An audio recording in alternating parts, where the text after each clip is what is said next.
Bonjour à toutes et à tous, bienvenue sur Grand Lille TV, votre chaîne d'information régionale en continu. En 8 minutes, voici le journal de la rédaction ce jeudi 4 octobre. On démarre, vous le savez, par vos prévisions météo, avec une journée en deux temps. D'abord ce matin, la grisaille sera au rendez-vous avec des nuages partout. Heureusement, pas de pluie de prévu. Et un ciel bien couvert quand même ce matin.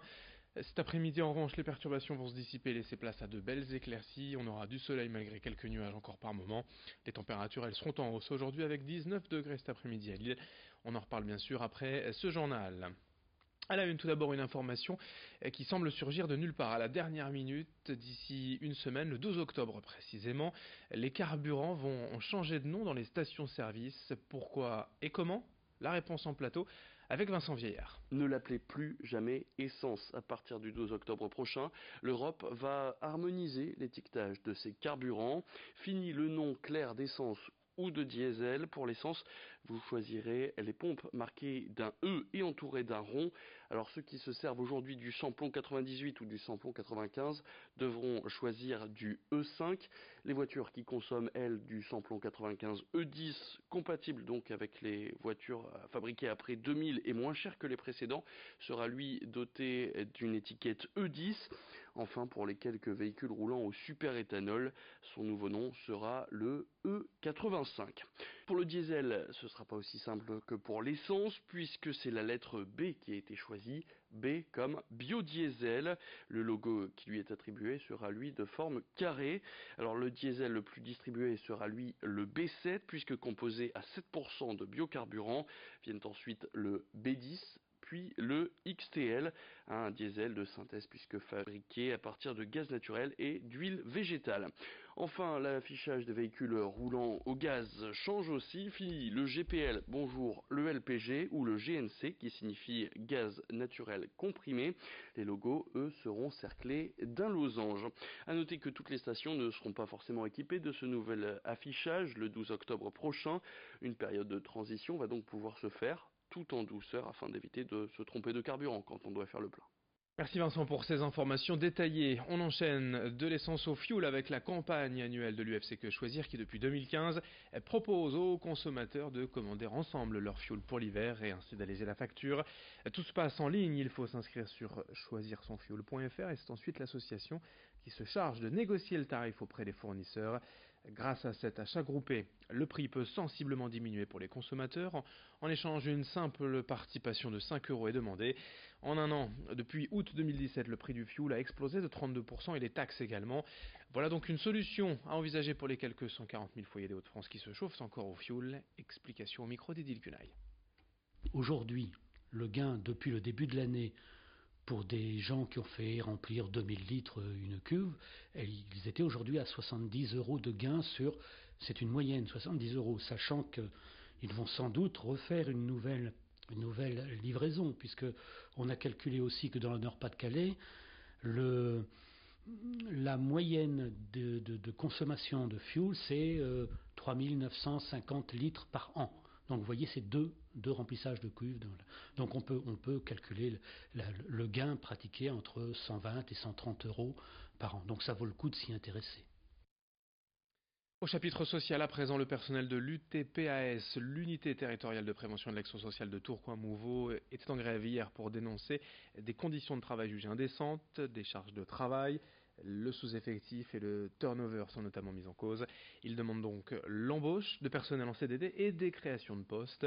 En conséquence, l'accueil du site était fermé au public hier et pourrait l'être encore aujourd'hui en cas de poursuite du mouvement. Explication sur place hier au micro de Nicolas Lebrun.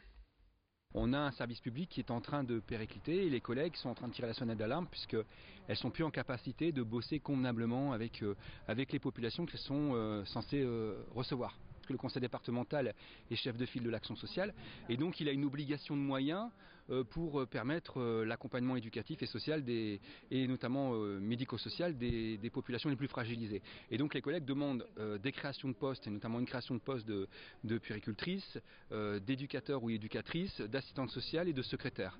Aujourd'hui, on sort d'une entrevue avec l'employeur qui n'a répondu à aucune des demandes.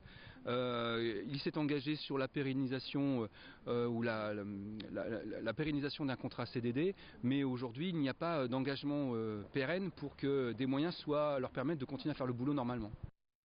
On enchaîne avec une bonne nouvelle pour l'emploi dans la région après quelques années difficiles et plusieurs vagues de licenciements. La situation s'est nettement améliorée chez Arc International, l'entreprise des arts de la table et du verre. La direction vient ainsi d'annoncer une série d'embauches pour les prochaines années, afin notamment de remplacer les départs en retraite. D'ici 2023, 1 millier de personnes devraient être recrutées à raison de 200 par an, la plupart en CDI ou en alternance. Arc International est aujourd'hui encore l'un des plus importants sites industriels de France, employant plus de 6000 personnes sur son site historique à Arc, près de Saint-Omer. On parle d'emploi encore avec le forum Adopte un job aujourd'hui au complexe Léo Lagrange de Tourcoing. Les participants pourront rencontrer des entreprises et organismes de formation, des professionnels pour actualiser leur CV et valoriser leurs compétences lors des entretiens. Inscription conseillée sur adopteunjob.com.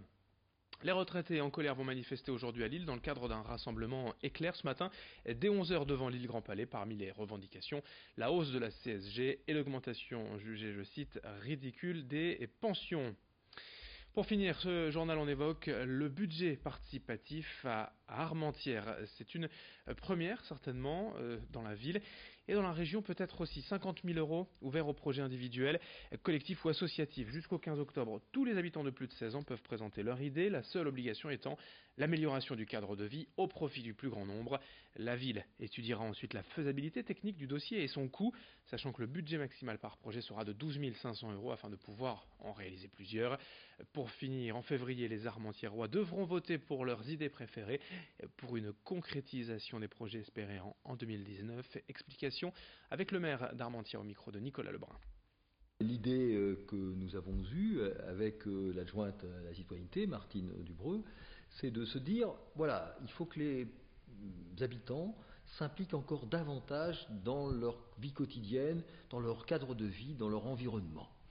Depuis des années, on fait des efforts en termes de démocratie participative. Depuis 2014, on a multiplié les initiatives, les cénacles, les réunions, les ateliers. Je pense que c'est la démonstration qu'il faut avoir confiance aux citoyens, que le citoyen peut s'intéresser à sa ville et peut participer au bien vivre en ville. On a des projets intéressants qui vont entrer dans le quotidien. Dans certains cas, ce sont très innovants, c'est du pratique, c'est de l'esthétique, c'est du fonctionnel, c'est du ludique. On a à peu près toutes les formes de projets, mais je pense que c'est une expérience passionnante et j'espère qu'on pourra la pérenniser.